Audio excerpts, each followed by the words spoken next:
Baik, shalom. Mari kita mulai ibadah pada hari ini untuk jemaat-jemaat yang di rumah masing-masing. Sebelum mari kita mulai, mari kita berdoa. Terima kasih Tuhan atas kesempatan pada hari ini. Kalau kami diperbolehkan ibadah, semoga amanah Tuhan kami percaya hadirat menyata di tempat setiap kami Bapa. Terima kasih Tuhan.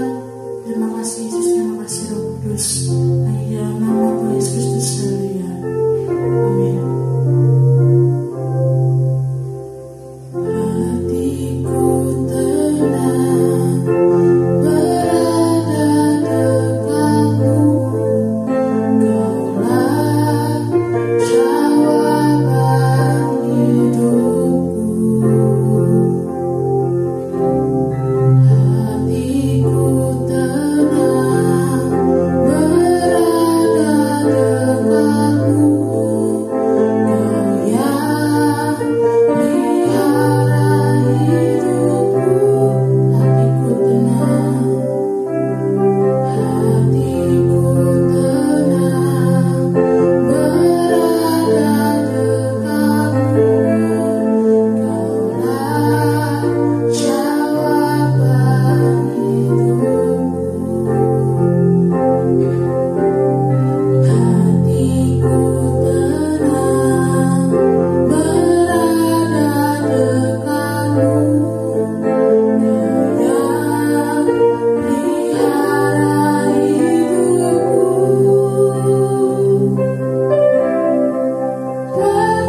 Tuhan bahwa Engkau selalu menolong setiap kehidupan kami, Yesus. Terima kasih Bapa. Mari kita selalu pujian. Tuhan selalu menolongku.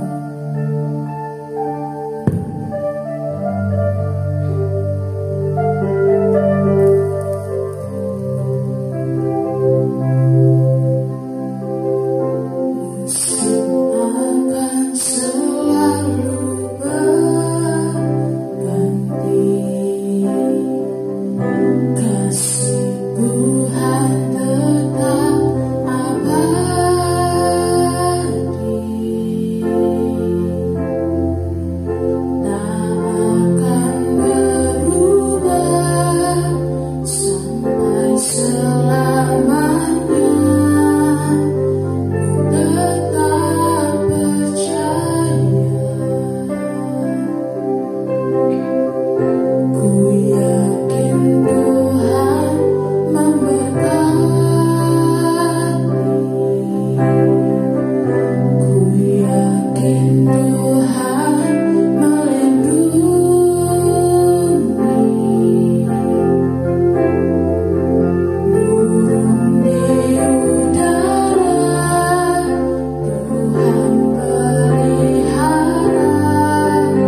Ya, shalom. Yang mengucapkan selamat pagi untuk seluruh jemaat Gereja Kapernaum dan seluruh pemirsa di YouTube. Pada hari ini saya ingin membagikan firman Tuhan yang saya beri tema jangan takut, percaya saja. Ya. Hari-hari ini kita berada dalam keadaan yang sangat mengkhawatirkan.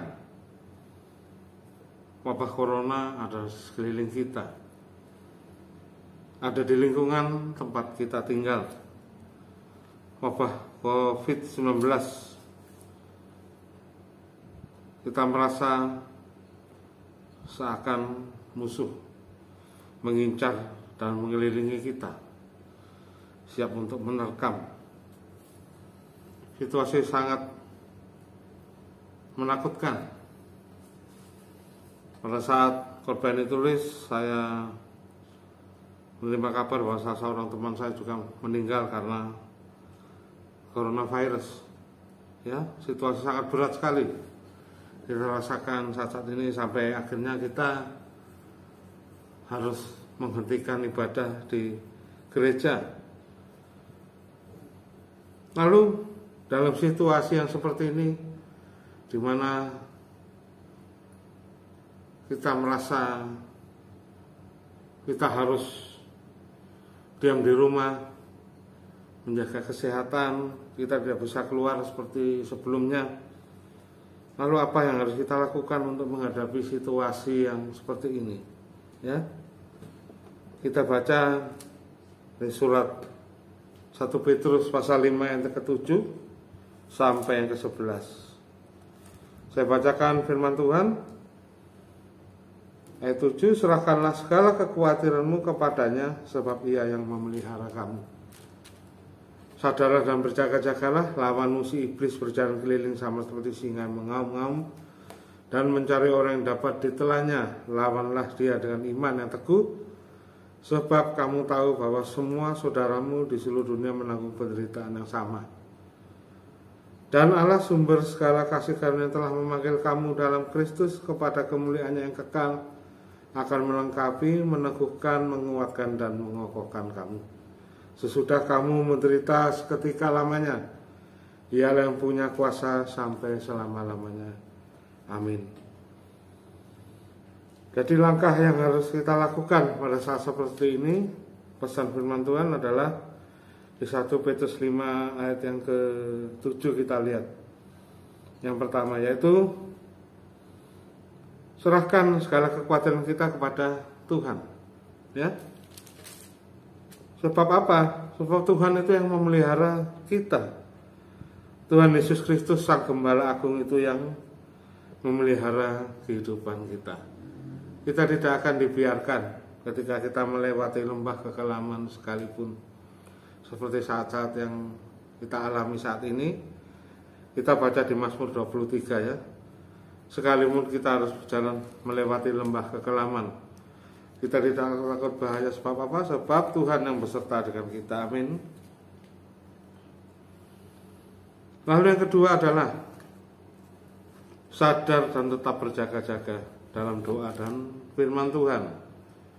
Kita baca di 1 Petrus pasal 5 tadi, di ayat yang ke-8. Ya, sadarlah dan berjaga-jagalah. Lawanmu si iblis berjalan keliling sama seperti singa yang mengaum-ngaum dan mencari orang yang dapat ditelannya. Jadi kita ibaratkan iblis ini sama seperti virus corona ya, siap berjalan keliling sama seperti singa yang mengaum-ngaum dan mencari orang yang dapat ditelannya. Ya, kita harus tetap sadar. Maksudnya sadar apa? Sadar meskipun kita dalam keadaan istirahat, tapi roh kita tetap bersekutu dengan Tuhan dalam doa. Ya, roh kita tetap berdoa, memelihara hubungan dengan Tuhan dan berjaga-jaga. Berjaga-jaga di sini dalam doa dan firman Tuhan. Dikatakan firman Tuhan itu harus kita baca, kita renungkan setiap hari. Ya, di saat seperti ini ketika kita sedang di rumah, ya, kita stay at home, WFH, work from home, school from home, ya. Kita punya banyak kesempatan untuk kita berdoa dan merenungkan firman Tuhan. Karena apa? Firman Tuhan itu adalah pedang roh. Di Efesus pasal 6 ayat ke-7. Efesus 6 ayat ke-7. Ya.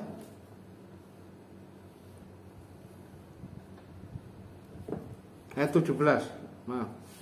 Dan terimalah topeng keselamatan dan pedang roh, yaitu firman Allah. Firman Allah ini harus kita ucapkan agar apa? Iman kita timbul, ya. Iman kita timbul dengan mendengar akan firman Tuhan. Kita baca dengan bersuara. Ya, kita tetap baca Mazmur pasal 91 ayat 1 sampai 16. Kita suarakan terus setiap hari. Itu adalah iman kita, ya.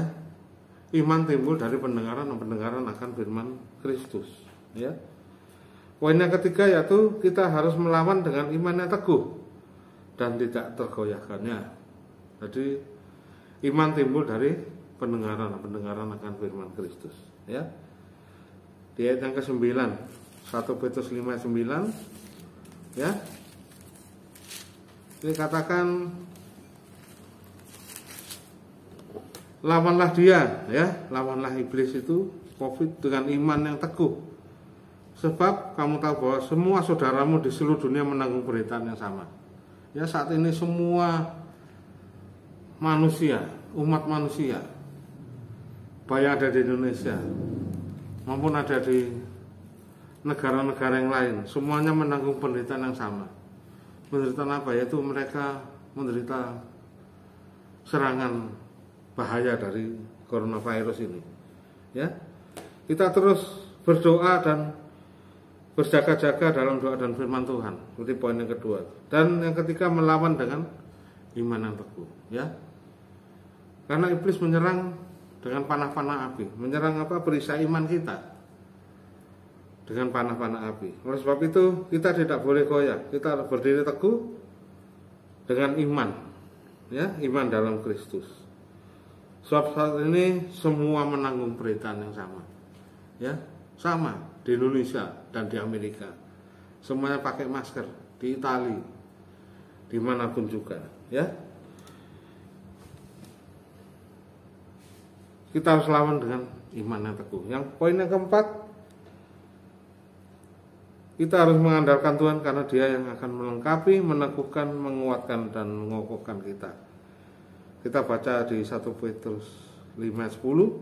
Dan Allah sumber segala kasih karena yang telah memanggil kamu dalam Kristus Yesus pada kemuliaan yang kekal akan melengkapi, meneguhkan, menguatkan, dan mengokohkan kamu sesudah kamu menderita seketika lamanya, ya. Ini adalah 4 langkah dan nanti ada langkah yang kelima, ya. 4 langkah yang harus kita lakukan. Yang pertama itu menyerahkan segala kekuatan kita kepada Tuhan. Di ayat yang ke-5 tadi. Kemudian ayat yang ke-7, maaf. Dan kemudian poin yang kedua, sadar dan tetap berjaga-jaga dalam doa dan firman Tuhan. Poin yang ketiga, melawan dengan iman yang teguh dan tidak tergoyahkan. Ayat 9. Dan poin yang keempat yaitu tetap mengandalkan Tuhan karena Dia yang akan memperlengkapi kita, meneguhkan, menguatkan, dan mengokohkan kita, ya. Itu firman Tuhan yang bisa saya sampaikan pada hari ini. Jadi kita lanjutkan dengan poin terakhir, poin yang kelima. Kita baca Mazmur pasal 91, ya. Kita baca bersama-sama di Mazmur 91 ayat 1 sampai ayat ke-16, ya. Ini poin yang kelima, berada dalam lindungan Allah. Ayat 1, orang yang duduk dalam lindungan yang maha tinggi dan bermalam dalam naungan yang maha kuasa akan berkata kepada Tuhan, tempat perlindunganku dan kubu pertahananku, Allahku yang kupercayai. Sungguh, Dialah akan melepaskan kau dari jerat penangkap burung, dari penyakit sampar yang busuk. Dengan kepaknya ia akan menudungi engkau, di bawah sayapnya engkau akan berlindung, kesetiaannya ialah perisai dan pagar tembok.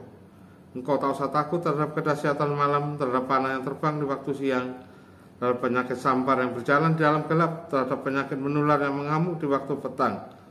Walau 1000 orang rebah di sisimu dan 10.000 di sebelah kananmu, tapi itu tidak akan menimpamu. Engkau hanya menontonnya dengan matamu sendiri dan melihat pembalasan terhadap orang-orang fasik. Sebab Tuhan ialah tempat perlindunganmu, yang maha tinggi telah kau buat tempat perteduhanmu. Malapetaka tidak akan menimpa kamu, dan tulah tidak akan mendekat kepada kemahmu. Sebab malaikat-malaikatnya akan diperintahkannya kepadamu untuk menjaga engkau di segala jalanmu. Mereka akan menatang kau di atas tangannya, supaya kakimu jangan terantuk kepada batu. Singa dan ular tedung akan kau langkahi, kau akan menginjak anak singa dan ular naga. Sungguh hatinya melekat padaku, maka aku akan meluputkannya. Aku akan membentenginya, sebab ia mengenal namaku. Bila ia berseru kepadaku, akan menjawab, akan menyertai dia dalam kesesakan, akan meluputkannya dan memuliakannya. Dengan panjang umur akan kukenyangkan dia, dan akan kuperlihatkan kepadanya keselamatan daripadaku. Amin. Tuhan Yesus memberkati.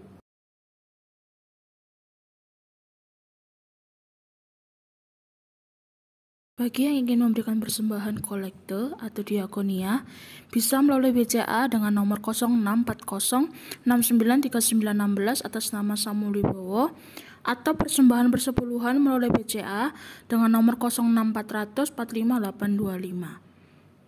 Lalu bagi yang ingin menabur untuk TV gereja, bisa melalui BCA dengan nomor 06400 45825 atas nama Samuel Wibowo dengan diberi keterangan TV gereja.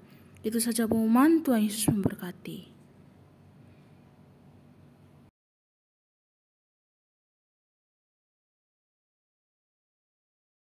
Mari kita sama-sama satukan hati, kita berdoa. Tuhan Yesus, kami mengucap syukur kalau sampai pada hari ini kami bisa mengikuti ibadah meskipun lewat online. Tuhan Yesus Kristus, Tuhan, Kau berkati seluruh jemaat-Mu yang mengikuti ibadah online ini maupun saudara kami seiman. Tuhan Yesus, yang menyaksikan ibadah online ini, Kau berkati satu persatu. Tuhan Yesus, Kau tahu saat ini kami sedang berada dalam situasi yang mencekam. Tuhan, Kau berikan kami kekuatan lewat firman-Mu, lewat penyertaan-Mu, perlindungan-Mu dalam kehidupan kami. Terima kasih Tuhan Yesus Kristus. Kau tutup bungkus dalam kuasa darah-Mu, tutup bungkus keluarga, kesehatan, harta benda, pekerjaan pelayan kami. Jauhkan kami Tuhan dari salah mara bahaya, kecelakaan, cobaan, sakit, penyakit orang jahat, dari salah gangguan, serangan kegelapan, dari salah magic, santai, serang balik, panah, pensilapan. Jauhkan kami Tuhan dari salah wabah corona, penyakit bahaya, penyakit menular, penyakit mematikan. Nama Tuhan, sebaliknya Tuhan, Kau curahkan berkat-Mu, cuma berkat uang, makanan, pakaian, kesehatan, moga damai sejahtera, penyakan perlindungan-Mu, santai-santai kehidupan kami. Bagi jemaat yang sakit, Kau jamah, pulihkan, sembuhkan. Tangan penuh kuasa yang menjamah, bilur-bilur memulihkan dan menyembuhkan mereka yang sakit. Yang dalam Tuhan permasalahan Kau berikan jalan keluar, yang dalam Tuhan ikatan Kau bebaskan dalam nama Tuhan Yesus Kristus. Terima kasih Tuhan. Mari kita terima berkat Tuhan, karena berkat daripada Allah Bapa, kasih daripada Tuhan Yesus Kristus, serta penyertaan Roh Kudus senantiasa menyertai kami saat ini sampai selama-lamanya. Mari kita berdoa. Bapa kami yang di surga, dikuduskanlah nama-Mu, datanglah kerajaan-Mu, jadilah kehendak-Mu di bumi seperti di surga. Berikanlah kami pada hari ini makanan kami secukupnya, dan ampunilah kami akan kesalahan kami, seperti kami juga mengampuni orang bersalah pada kami. Dan janganlah membawa kami dalam pencobaan, tapi lepaskanlah kami daripada yang jahat, karena Kau punya kerajaan dan kuasa dan kemuliaan sampai selama-lamanya. Amin. Tuhan Yesus memberkati.